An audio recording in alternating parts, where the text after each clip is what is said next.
I'm your friend, Dr. Charles Apoki. We started a discussion on social change through minority influence.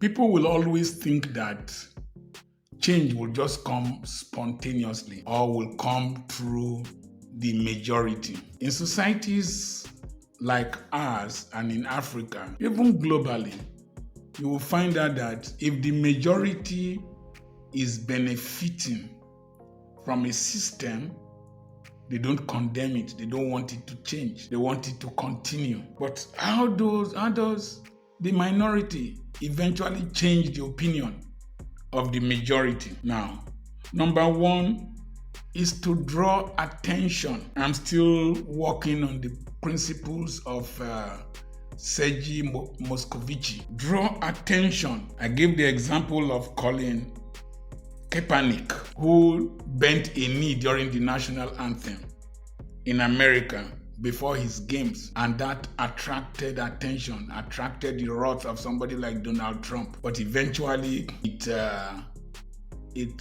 gathered momentum, and after the death of George Floyd, a lot of things happened. Jesse Owens went for the Olympics during Hitler's time. Hitler had bidded for the Olympics in Berlin, thinking that his theory that the Aryan race was superior to other races would hold sway by white people winning medals, predominantly gold medals in the Olympics. But Jesse Owens from the United States, a black man, won 4 gold medals. Hitler ignored him, or he ignored Hitler. Hitler left the stadium.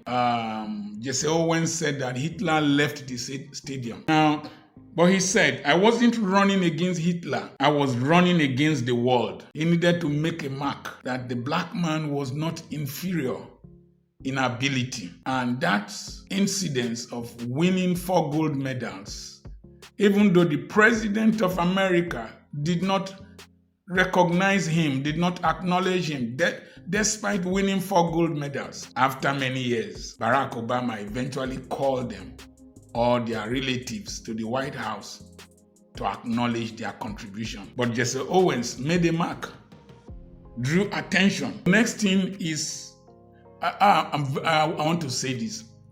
There is the Nigerian lady that won a Grammy, and she brought out the Nigerian flag while she was singing. I'm so proud of her in this dispensation when every person derives relevance from rubbishing our country. Our flag shall be our symbol.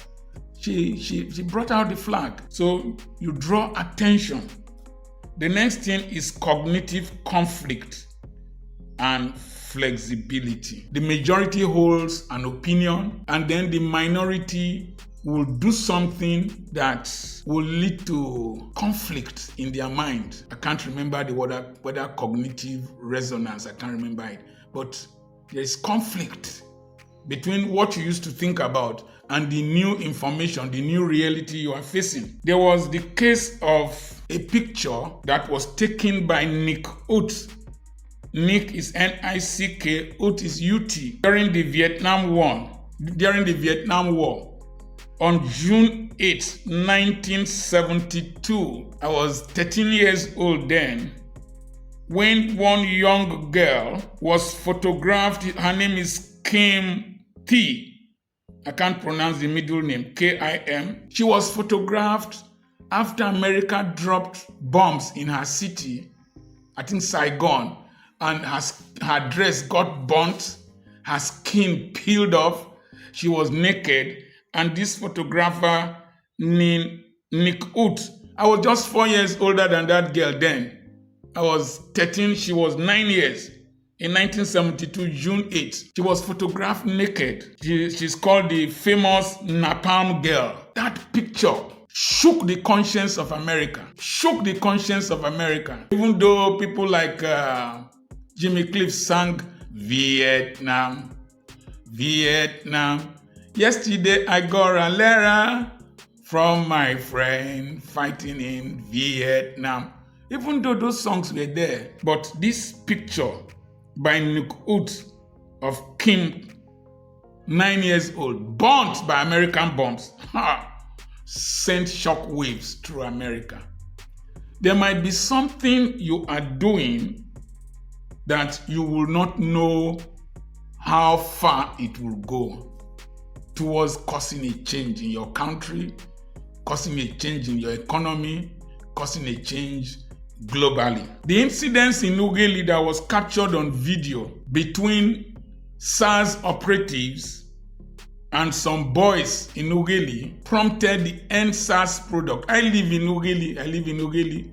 The incidents happened in the expressway just in front of me here. And I came out to see the young ones protesting. I made some speeches then. That singular incident led to protests around Nigeria and led to the disbandment of the special anti-robbery squads that were causing a lot of problems. So just a singular video. Even though the boys were said to have died, they didn't die, but that singular video. So anything you are posting, anything you are doing in this dispensation can cause a great effect. I suggest you post things that can cause positive change in our country. That's why I've devoted my time towards these lectures. Now, the next thing is that picture of the vulture and the struggling girl. March 26, 1993. The girl later was found to be a boy. His name was Kong Yong. That was in Sudan during the famine. The photographer, what's his name again? Kelvin, took that picture and left the child there and boarded a helicopter to South Africa. He won the Pulitzer Prize, but later deleted himself because of the guilt of leaving that child. But that picture, even though the child later died of malaria or whatever, that picture of that, they called her the girl, the struggling girl, the vulture and the struggling girl. On 26 March 1993, brought so much attention to the conflict in Sudan. One singular act can change the minds of a majority, so don't give up. I went to look at the lyrics of the song that the black people in America were singing when they were trying to cross the bridge, and every protest that they had, we shall overcome, we shall overcome, we shall overcome someday. When I heard the Morehouse College Choir sing it, I wept. We shall overcome someday. For me, this country and my continent, Africa, will overcome someday, either in my lifetime or afterwards. But keep doing something right. You never can know what it will cost. I remember the South Africans used to sing, freedom is coming tomorrow. Freedom is coming tomorrow. Freedom has finally come. And when Elon Musk and Donald Trump thought they could mess up with South Africa told them, bust you and your aid. We won't give you minerals.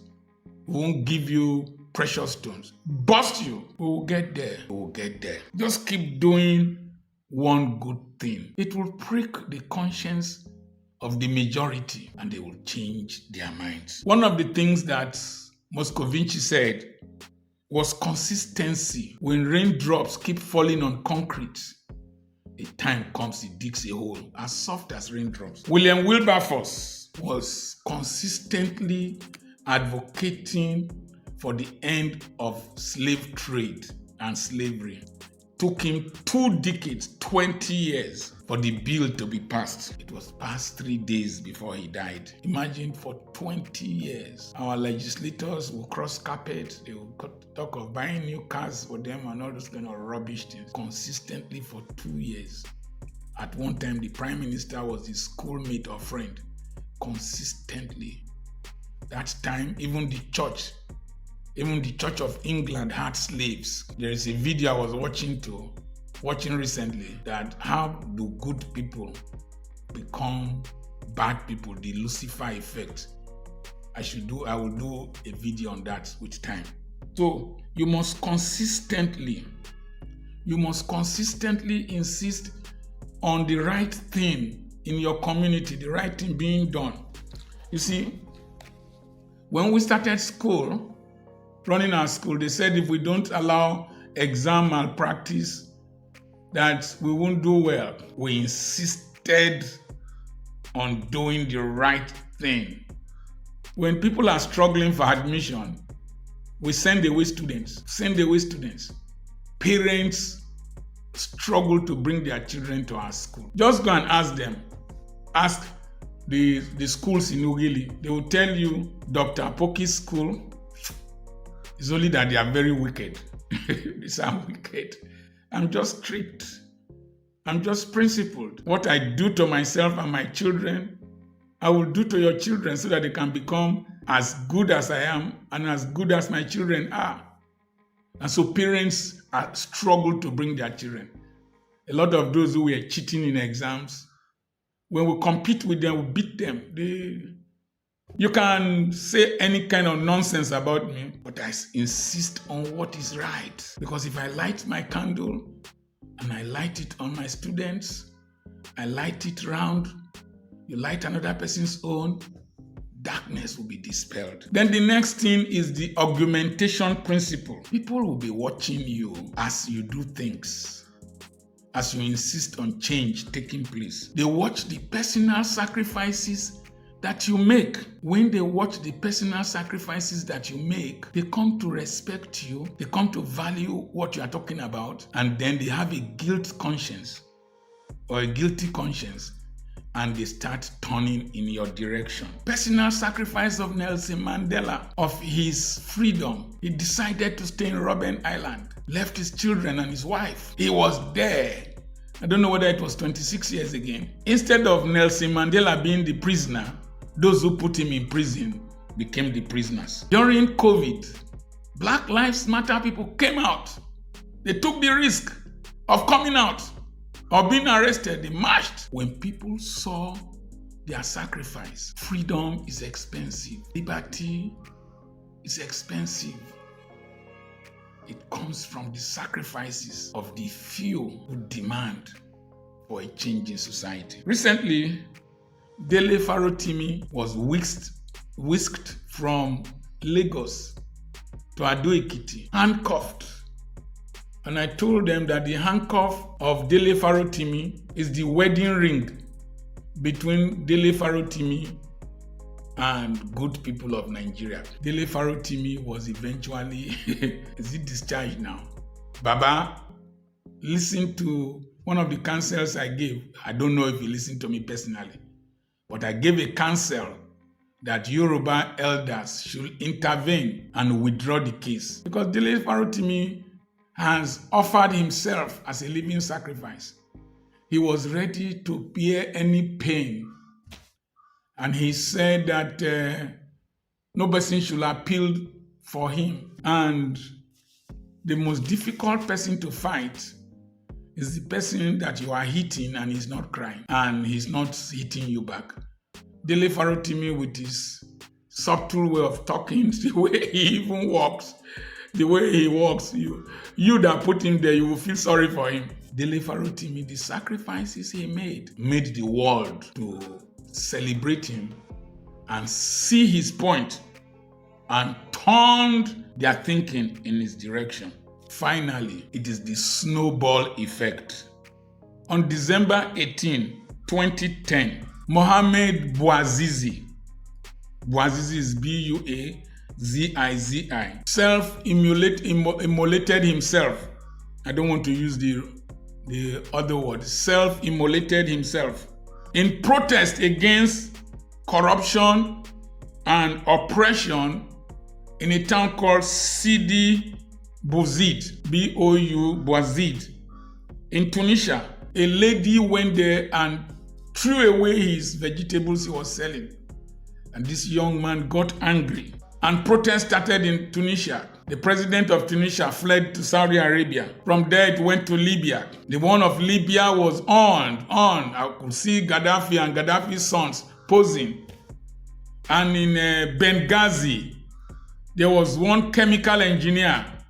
The military barrack in Benghazi was fortified.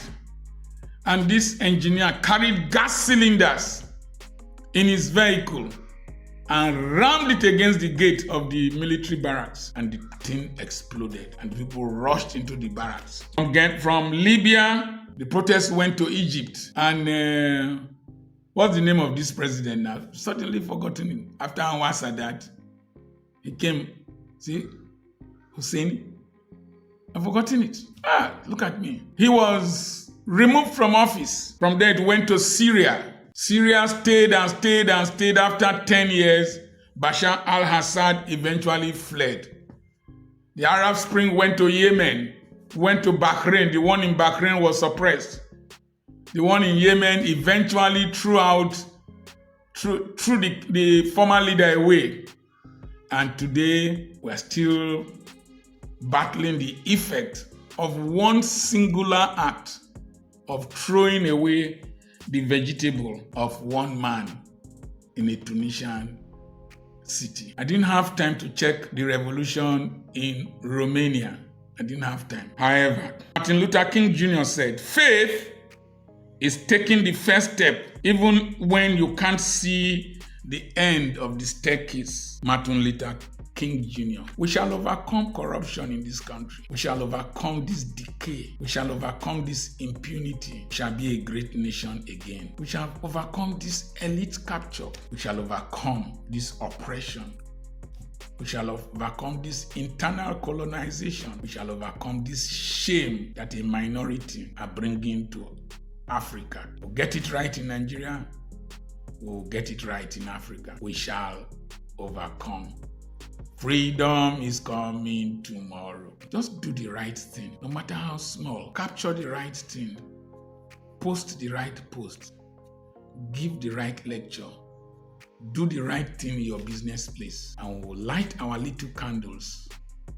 Darkness, even though in the majority, shall be dispelled. This is my story. This is my song. And my hope. And we'll have properties for sale. Let me say this. All this madness, this insanity, this morbid thinking of buying people and selling their parts will not bring wealth. You're only satisfying the bloodthirsty appetite of demons. There are legitimate ways to make more money. God bless you. We have properties for sale.